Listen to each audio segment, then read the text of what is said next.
Listo, muy bien. Vamos a iniciar la asignatura de cosmovisión agroecológica. Vamos a partir de qué nos referimos cuando hablamos de cosmovisión agroecológica. Listo. Esta asignatura tiene 4 unidades, como les había mencionado. Las unidades, tal como están descritas, más hacen referencia a un tema de pueblos originarios, de historia, de culturas andinas, culturas ancestrales.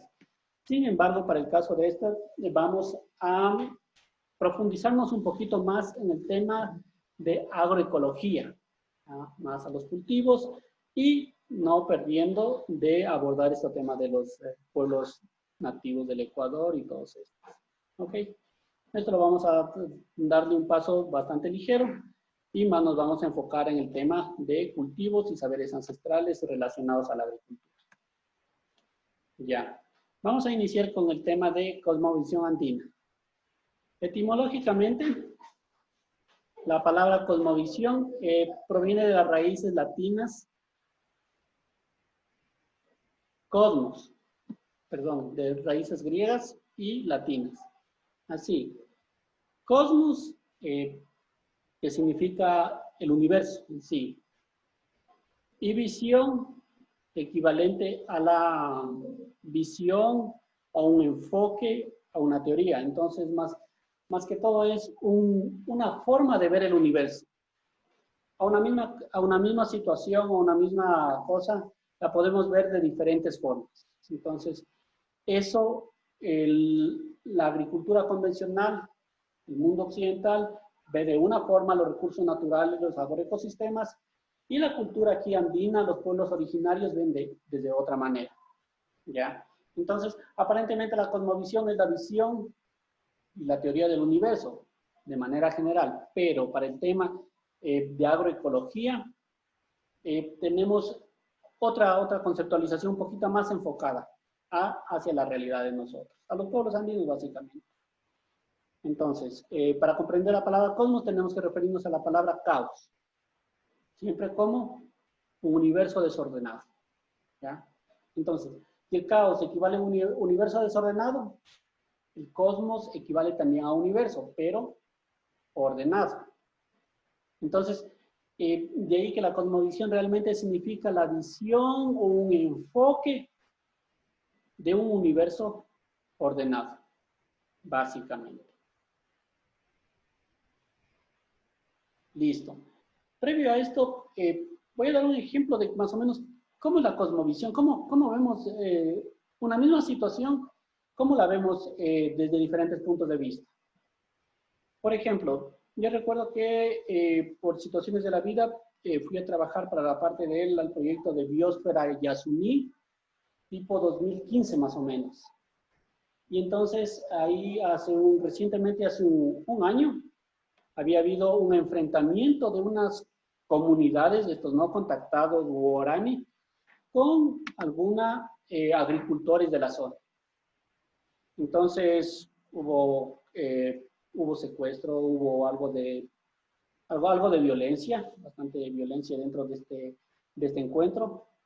Entonces, el punto de vista de acá de los colonizadores, porque son colonizadores, era que sucedió que ellos estaban trabajando en su finca, abriendo su cerco, y de pronto aparecieron a unas personas bastante salvajes, los escaparon de matar, se les secuestraron un niño, se lo llevaron y lo raptaron y hubo todo este tema de violencia, un enfrentamiento bastante violento, en resumen.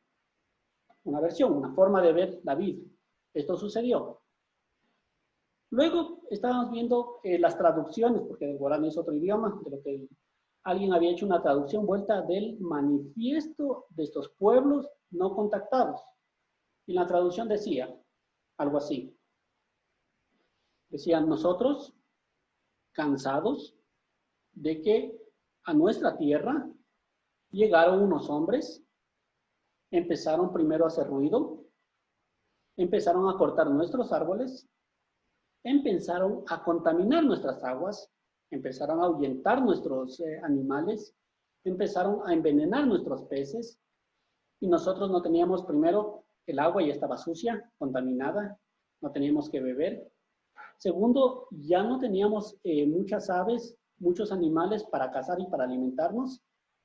Nuestros árboles, que eran nuestra medicina, también fueron ya quemados y fueron talados, fueron cortados. Es más, a tal punto que nosotros sí fuimos donde ellos y les expresamos que por favor se retiren de nuestra casa, de nuestro territorio, pero no nos hicieron caso. Entonces, es más, cuando llega el hombre, hay un término que no recuerdo en este idioma que dice del hombre de piel clara y ojos claros, llega a nuestro territorio y sucede que se enferman los niños, se enferman del estómago, se enferman de la gripe, se enferman de un sinnúmero de cosas y hasta algunos escapan de morirse. Son dos enfoques diferentes. Entonces, uno es por respeto a la naturaleza y otro es por un tema de colonización. Cada uno tiene su punto de vista muy respetable, pero también tienen diferentes puntos de vista sobre la misma situación. Entonces, más o menos es la forma de ver la vida. La forma de ver una situación, dos enfoques diferentes, uno lo ve de una forma y el otro lo ve de la otra forma. La agricultura convencional ve de una forma los recursos naturales que hay que explotarlos hasta que se destruya todo. Y en cambio, la agroecología más piensa en conservar este tema de agroecosistemas. Eso como preámbulo. Yéndonos a la materia, ustedes se han preguntado ¿cómo es lo que nació la agricultura? Es muy larga la historia de cómo nació la agricultura, muy diferente en los pueblos africanos, en los pueblos americanos, en todos sitios en la misma Europa o en Asia, son muy diferentes, pero más o menos, en resumen, es que antes las personas eran nómadas. Nómadas significa que no tienen un sitio en común un sitio determinado, fijo, donde vivir. No se trasladan constantemente en busca de alimentos, en busca de mejor clima, en busca de muchos recursos naturales que puedan darle sostenibilidad a su vida. ¿Ya? Entonces, ellos iban siguiendo a los animales en busca de pastos frescos y mejores climas. Ellos también que eran muy observadores, estos nómadas. Se dieron cuenta que después de la flor de una planta venía el fruto, luego del fruto venía la semilla y las plantas se reproducían por semilla. Entonces eso fue un gran hallazgo para ellos. Y de un momento a otro ellos deciden cultivar sus propios alimentos. Empiezan, siguiendo esta observación, empiezan a sembrar, a multiplicar las plantas y esto ya los obliga a que permanezcan más tiempo en algún sector.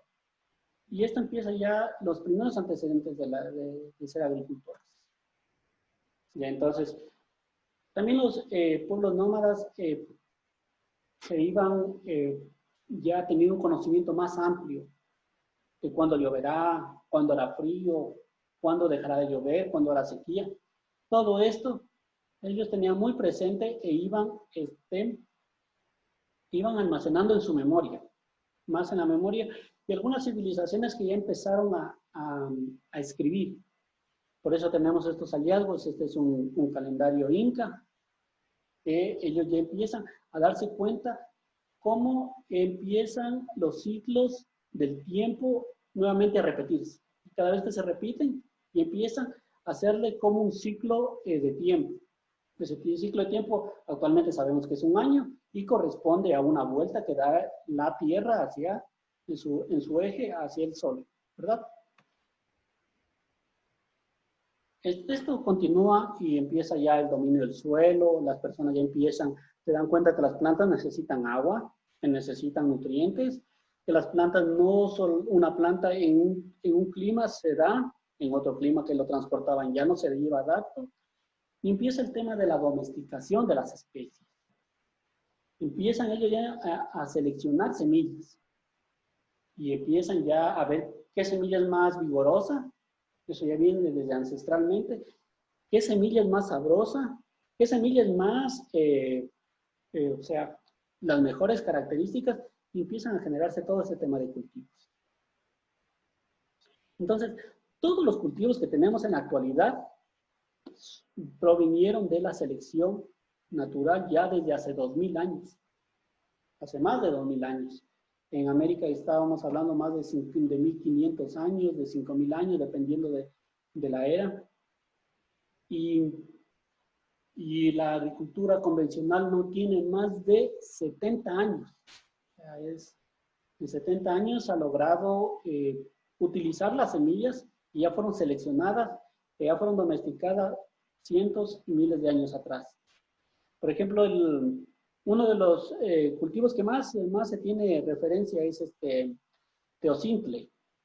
El teocintle es una planta como hierba mala que crecía en medio de las malezas, en medio de los arbustos, y es el antecesor del actual maíz. Una planta demasiado resistente, demasiado rústica, que lograba sobrevivir ante tanta adversidad y lograba sacar sus semillas. Poco a poco fueron ellos cultivándola y bueno, y se cree que a partir de eso ya nació este tipo de selección, de domesticación, fueron ya obteniendo algo más sofisticado, que fue ya el cultivo del maíz. Para valorar la importancia de todas las semillas a nivel mundial, por ejemplo, se dice que en el planeta existen cerca de 10.000 a 50.000 especies de plantas comestibles. Esa es una cifra aproximada. Esas son las plantas que ha logrado la humanidad, los pueblos, las nacionalidades de todo el mundo, ancestrales, por supuesto, han logrado domesticar.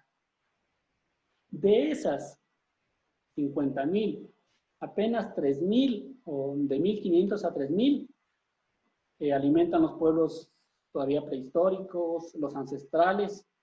¿Ya? De esas plantas, 500 cultivos siguen siendo usados por la agricultura antigua y tan solamente 150 a 200 cultivos en la actualidad son usados para la alimentación humana. Entonces, existen, aquí en Ecuador mismo, si usted cambia de región, se va a la sierra, se va a la costa o se va a la Amazonía, encuentra otro tipo de frutos, otro tipo de alimentos que nunca en su vida los había consumido. O sea, solo en una área muy pequeña. Imagínense trasladarse de un sector a otro, de un continente a otro, de una región a otra. Entonces, es bastante alta la diversidad. Pero los humanos van seleccionando poco a poco los cultivos que son de mayor rendimiento, de mayor uso económico. Por ejemplo, dice que el 30% de los cultivos, de que 30 cultivos proveen el 95% de la alimentación humana. ¿Ya? Entonces, siempre va reduciéndose más la cantidad de cultivos. Y solamente 9 cultivos, esos son los mayoritariamente más difundidos a nivel del mundo, son los que aportan al 75% de la dieta humana. ¿Ya? ¿Cuáles son esos cultivos? El trigo, el arroz, la cebada, el sorgo, la caña de azúcar y la soya. ¿Y cuáles son los nuevos cultivos que encuentran aquí en el nuevo continente americano desde 1492? Encuentran el maíz, encuentran la papa, que son los que más se difundieron.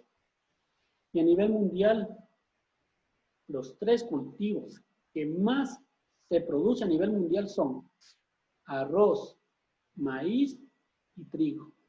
Y esos ocupan el 60% de las calorías y proteínas de los humanos.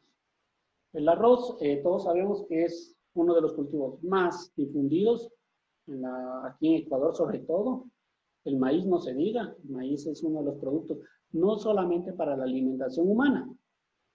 En algunos lo consumen directamente el maíz, otros lo utilizan como proteína de alto rendimiento para transformarla en carne. Por ejemplo, ya en proteína animal, ya sea de proteína de pollo, o en balanceados para pescado, para peces, perdón, para aves, para ganado, para cerdos, por un sinnúmero de animales o especies de crianza. Entonces, aquí vamos a ver toda la importancia de los cultivos. Todos ellos fueron ancestrales, la verdad. Listo.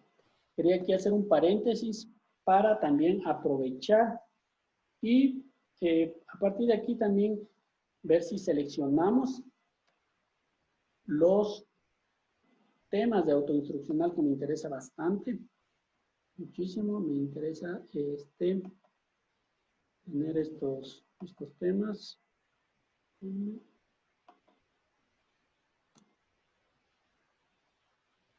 Vamos a compartir pantalla. Compartir.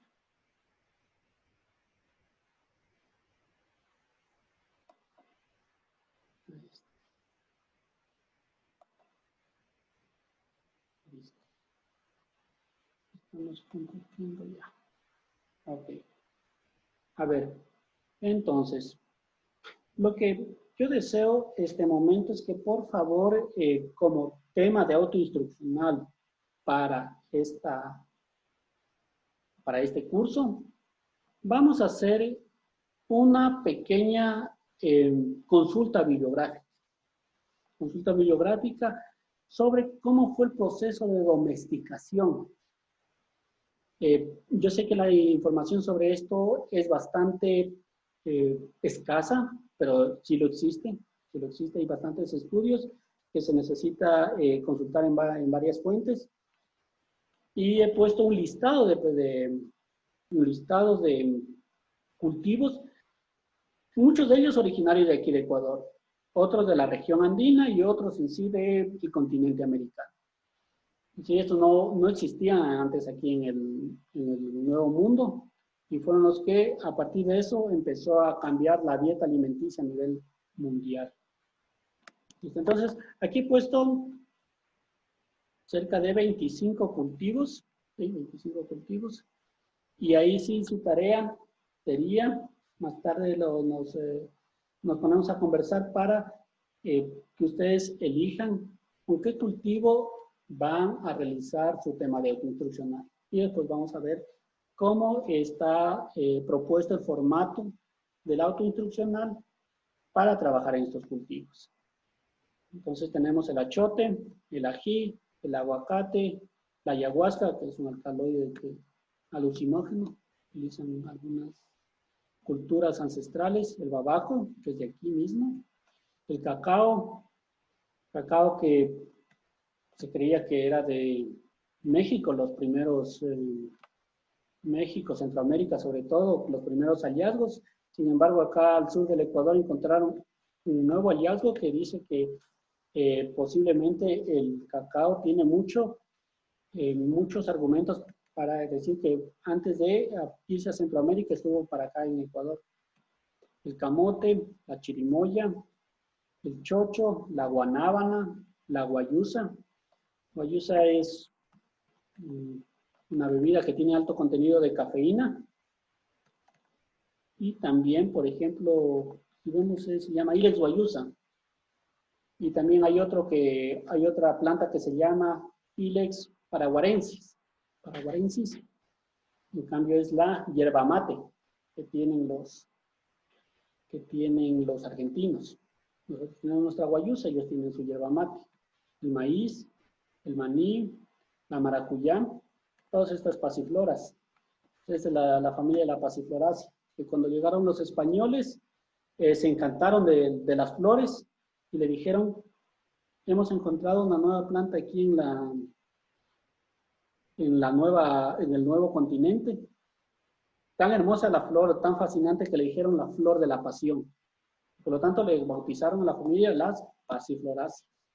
Entonces es interesante, es el melloco, la naranjilla, Solanum quitoense porque fue descrito en Quito, la papa, la quinoa, cultivo andino, el tomate de árbol, también el tomate riñón, el taxo, la uvilla, la vainilla y la yuca y el zapallo. De hecho, es un listado bastante corto porque la lista de cultivos que están aquí en la América, el nuevo continente, es más extenso. Algún detalle que quería mostrarles, ustedes que ya siguieron botánica, esta es la manera correcta de escribir un nombre de un cultivo, de una planta. Más que todo, no solo de una planta, de un ser vivo, de una especie, ya sea animal, vegetal, en este caso va a ser solamente especie vegetal. Bueno, el nombre común, siempre va a ir el nombre común. Uno le ponen entre paréntesis el nombre científico. Este es el género. Bixa, por ejemplo, y aquí Orellana es, perdón, es con minúscula. Este es el nombre de especie.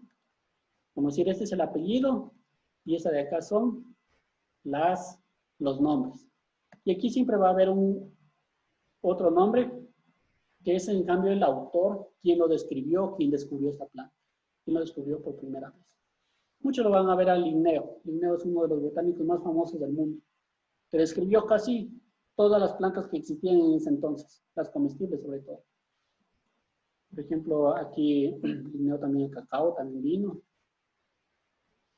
La guanábana, entonces vemos, por ejemplo, la guanábana es bastante cercana a la chirimoya, entonces es como si decía, el nombre científico es compuesto con dos palabras que siempre van en cursiva, siempre en cursiva. La primera va a ser en mayúscula y la segunda en minúscula. Este es el apellido, Anona. Muricata es la especie. Y la otra es Anona cherimoya, que es alguna familiar. Eso. Ya, listo. Ya vamos a hacer la repartición en los últimos minutos, vamos a hacer la repartición de todos estos cultivos, ¿ok? Y les voy a indicar ya la forma de cómo vamos a armar nuestro documento. Un documento que de verdad pongámosle todo el esfuerzo, todo el ánimo para que a nosotros nos sirva después también. ¿Ya? Eso es por una parte.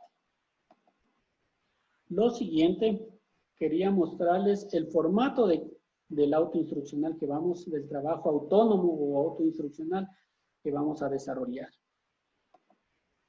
Bien. Estos documentos que les estoy mostrando están cargados ahí en la página, en el aula virtual. Entonces ustedes pueden acceder a estos y irlos analizando. Este está en formato Word editable y aquí pueden hacer todo este tipo de uso. Siempre va a haber una portada. Vamos a llamar la domesticación del cultivo y colocamos el cultivo que nos corresponde. ¿Ya? Datos personales. ¿Ya? Tema del autoinstruccional. En la introducción vamos a poner importancia del cultivo que seleccionó. ¿Por qué hace el trabajo? Porque me gusta, porque es un cultivo muy interesante. Podría opcionalmente poner hasta dónde alcanza su trabajo, cuáles son las limitaciones. Y aquí, este capítulo, vamos a consultar el tema del origen y la domesticación de este cultivo. Hay muchos, en algunos, le vamos a poner como opcional. En algunos hay varios hallazgos arqueológicos del cultivo. Han encontrado en tal sitio, han encontrado en tal ruinas, han encontrado en tales tumbas. Bienvenido sea y van construyendo cómo se va haciendo, cómo fue evolucionando este cultivo. La clasificación taxonómica. La clasificación taxonómica es cómo se va clasificando dentro de toda esta sistemática vegetal. Vamos viendo a qué reino, a qué subreino, a qué orden, a qué familia, a qué género, a qué especie se pertenece esta planta. Para facilitar, yo les he puesto el nombre y el nombre científico y el descriptor para que no tengamos, digamos, no en el momento que hacer búsquedas, no nos confundamos con otros cultivos. Otro capítulo va a ser la diversidad genética que tenemos de esto. ¿Cuántas variedades? O híbridos también. O también algunos tienen ecotipos. Puede ser solamente con variedades, no importa. O también si encontramos híbridos, bienvenidos sean. O ecotipos, se refiere más al tipo de una planta. Tiene diferentes características. La misma planta, la misma especie, cuando la pasamos de un sector a otro, si la pasamos a otro ecosistema un poco diferente, va a tener diferente comportamiento. A eso le llamamos ecotipos. O cultivares también. Bien. De preferencia, variedades de Ecuador, porque algunos cultivos tienen cientos de variedades. Por ejemplo, la papa hay por cientos de variedades, y aquí en Ecuador creo que las más reconocidas no alcanzamos más unas 30 variedades. El frijol, así mismo. Hay bastantes. Las zonas de producción, principales regiones, provincias, donde aquí en el Ecuador me interesa. Aquí les puse la página del CIPA, la página de agricultura donde están las estadísticas. Pueden citar en otro sitio, pero aquí hay bastante, es la información oficial. ¿Cómo la van a citar? Le van a poner MAG o Ministerio de Agricultura, el Sistema de Información Pública y Agropecuaria, que es las siglas de CIPA, año, título de publicación. Y el siguiente capítulo, que va a ser importancia económica en el Ecuador.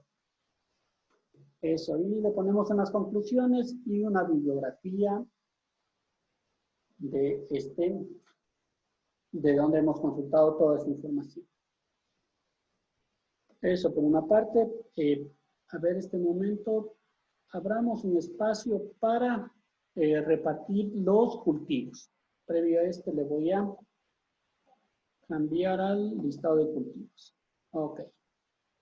Listo, entonces ustedes abran sus micrófonos y yo les voy registrando aquí en el listado para que por favor me vayan indicando que de antemano ya tienen identificado muy bien. Que todavía están indecisos, me dicen nomás si lo podemos, me envían un correo electrónico o ahí en la plataforma me van indicando.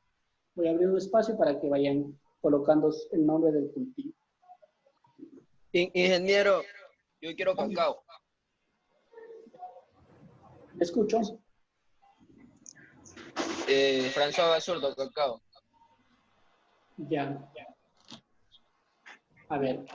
¿Cuál me dijo? A ver, yo les voy llamando mejor, ¿ya? Les voy llamando y ustedes me van diciendo para no... Por orden de lista que tengo aquí. Agual Andina Nicole. Sí, buenas noches, ingeniero. De pronto tiene elegido su cultivo, no importa, si es que lo tiene en este momento. Sí, muy bien. para la naranjilla. Naranjilla. Sí. ¿Ya? Seguimos con François Basurto. Cacao. ¿Ya no lo escuchan muy bien? ¿Me escuchó? Sí le escuché. En todo caso, sí, no le escuché, pero sí. Si vuelve a repetirme o me indica por un chat. Cacao, sí, cacao está bien. De broma, cacao. Ya, ok. Scarlett Basurto. Maracuyá. Maracuyá. Ya. Eric de la Cueva.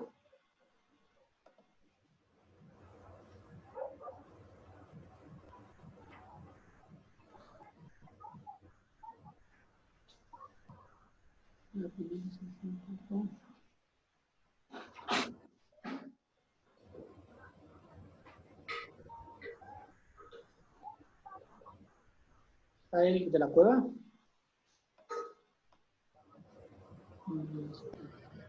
Listo, es Roosevelt Jiménez. Buenas noches, Inge. Voy a hacer sobre la guanábana. Guanábana. Ya. Continuamos con Andrés Loza. Buenas noches, Inge. Yo me voy lo que es con el maíz.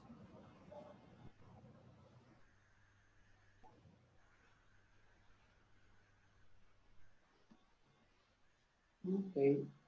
Con Lady Lucero. Buenas noches, Inge. Yo voy a hacer sobre el achote. Achote. Ya. Elian Merchan. A ver, sobre la papa. Ok. Luis Darío Muñoz. Buenas noches, dije sobre el manillo. Maní. Ok. Edgar Pesantes. Yuca. Gary Zambrano.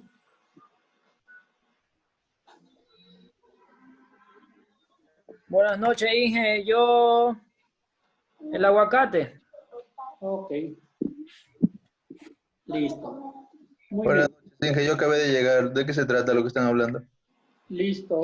¿Con quién tengo gusto? Ustedes. Eric de la Cueva. Eric, ¿qué tal? Le comento. Estamos repartiendo los temas del autoinstruccional y vamos a hacer cada uno de algún cultivo que ha sido originario de aquí de Ecuador, los Andes o del continente americano. Como veis, el listado que está al frente, cualquiera de esos usted puede elegir y desarrollar su tema de investigación. Ya puedo coger de la guanábana, Ya está, de la yuca, también, el tomate riñón. ese no está. Ya listo, Coge de la badea. Ese ya cogió chancho. ya listo. Andrés no se está, que no lo escuché. Listo, solo Andrés está, que falta de seleccionar el cultivo. En todo caso, si es que Profe, buenas noches. Yo le seleccioné el El maíz. maíz, dijo. a usted es el maíz, Y yo le seleccioné el maíz. ya Andrés Loza, maíz. Ok, listo. Ya, algo que también me preocupa un poquito es el tema de que cómo citar la información. La verdad, nosotros ya estamos con alumnos de una institución de superior, porque es instituto superior, que es de tercer nivel, lo que quiere decir que es equivalente a una universidad, para lo cual ahí sí, por el bien de ustedes, voy a ser bastante estricto en el tema de redacción. Entonces, porque los documentos sí tienen que estar bien redactados, ya con todas las normas APA, todas las normas básicas de redacción. Entonces, lo que voy a hacer es darles una pequeña explicación cómo debemos citar. Yo sé que algunos de pronto ya lograron citar documentos, pero no está por demás hacer esto. Esperen un segundo, ¿dónde tengo mis documentos?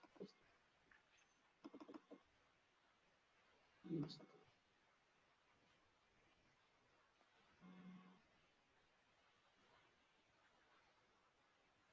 Un segundo.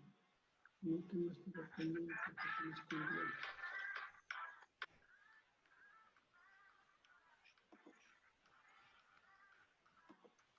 Ya.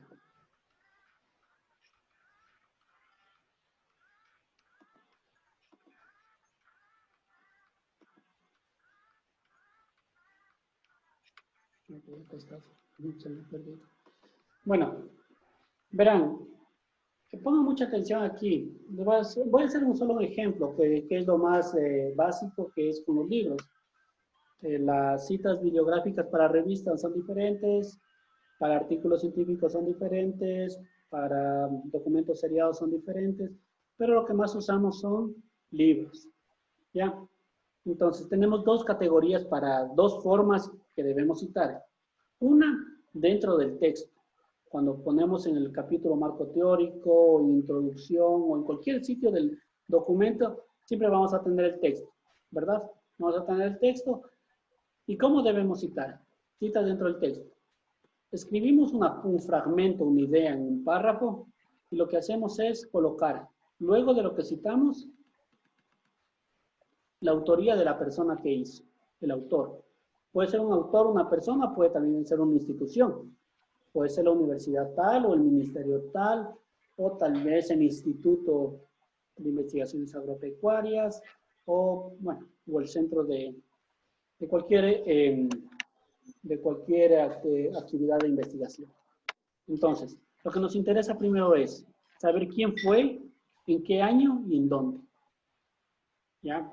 Colocamos el autor, coma, año, 2 puntos, la página, y eso se llama cita corta. Una cita corta dentro de un texto de marco teórico podría ser. Voy a hacer un ejemplo. Por ejemplo, aquí tengo un texto que he copiado textualmente. Eso significa, tal como está, lo he copiado, lo que decimos un corte, copy-paste, y entonces coloco, por ejemplo, les doy lectura a este párrafo que yo encontré en algún lado. Las personas mayores son las depositarias de saberes. Ellas guardan en su memoria hechos, cuentos, historias, formas, metodologías, aprendizaje y todo lo que transmitieron sus ancestros y lo que aprendieron en la escuela de la vida. Pero algunas de ellas no siempre pueden recordar lo que ha sido muy poco tratado o conversado por años. Sin embargo, se juntan 2 o más personas mayores, cada una irá aportando lo que recuerda y finalmente entre todas lograrán construir la historia. A esto se llama memoria colectiva. Al aporte del recuerdo común para construir una parte de su historia. Coloco el autor, que es una institución en este caso, son 2 instituciones, Flaxo y la Fundación CARE. Le pongo coma, el año de que fue publicado eso y en la página donde encontré. Cuando yo encuentro un texto textual, cuando yo tomo un texto muy textual, sin ninguna modificación, lo que debo hacer es ponerlo entre comillas y colocarlo en cursivas. ¿Qué significa? Que esa idea no me pertenece, pero pertenece a este autor. ¿Ya? Ahora, pero si yo quiero decirlo eso con mis propias palabras, ya no necesito ponerlo en comillas. Entonces yo he hecho con mis propias palabras lo que yo entendí y coloco el siguiente párrafo. Los ancianos son quienes guardan en su memoria muchos saberes que fueron transmitidos de sus antecesores. No siempre recuerdan todo. Sin embargo, cuando se unen 2 o más personas mayores, cada uno aportará una parte para construir la historia. A esto se llama memoria colectiva. Si ven que ya no coloco en cursiva, le coloco la misma cita, las 2 instituciones que hicieron este libro, Flaxo y CARE, 2016 y la página número 24. Ok. Esto se llama cita dentro del texto o cita corta. O cita corta. ¿Ya? Ahora, siempre vamos llenando de citas un documento. E insisto, cuando colocamos algo que no tiene cita, ¿qué significa? Que es de autoría del que hizo el documento. Por ejemplo, si alguien me da un deber y algo que está sin alguna cita, yo asumo que esa idea es de la persona que hizo el deber, del autor de ese deber. Y la información que está citada pertenece a otra persona. No hay problema que vayamos copiando de algún lado. El problema es cuando yo me apropio de una idea y digo, esa idea es mía. Entonces, en el tema ya instituciones académicas, eso le llaman plagio. Y en algunas instituciones, el plagio llega hasta con expulsión de los alumnos. Entonces, eso hay que tener mucho cuidado. Esto, al inicio del módulo, en una reunión de profesores, se estaba viendo la posibilidad de adquirir un software, un programa, que logre identificar dónde no se está citando muy bien los autores. ¿Ok? Entonces, lo importante es que logremos citar de la mejor manera. Y esta es la mejor manera para citar. Nosotros terminamos ya de escribir todo nuestro documento y al final de todo el capítulo hay un capítulo del documento, hay un capítulo que se llama bibliografía citada. ¿Qué colocamos ahí? Ahí ya colocamos la cita bibliográfica completa. La cita bibliográfica completa. En normas APAS, ¿qué dice? Que tiene que ser el autor, el año, el título del libro, la editorial, ciudad y país, y la página o páginas donde se consultó lo que tenemos en nuestro texto. Ejemplo, esta era la cita corta, ¿no es cierto? Laxo y Care. Me voy a la cita larga, que es Laxo y Care 2016, ya coloco el número, perdón, coloco el nombre completo, guía de módulos de capacitación, 2 puntos, porque este es un título complejo, tiene un subtítulo, es una historia de los pueblos y nacionalidades originarias del Ecuador, punto módulo 2, este es el título, ¿verdad? Todo esto es el título. Continúo, el editorial, Ediciones Ciespal, ciudad y país, Quito, Ecuador, y el año. En algunas también tienen edición, en algunas es opcional, edición. ¿Qué es la edición? Por ejemplo, alguien hizo este documento, después de 3 años, de 2 años, saca una nueva versión y ya saca la edición 2. Inventémonos que esta sea, después del título pongámosle segunda edición o tercera edición. Segunda edición, solamente vas con la inicial y con minúscula. Segunda edición. Y esa es la forma de citar un libro. Entonces tenemos 2 formas de citar el libro. Una es citando dentro del texto, cita corta, y estas tienen que coincidir con las citas que hay en la bibliografía. Eso es lo único que quería comentarles. No sé si tienen alguna consulta.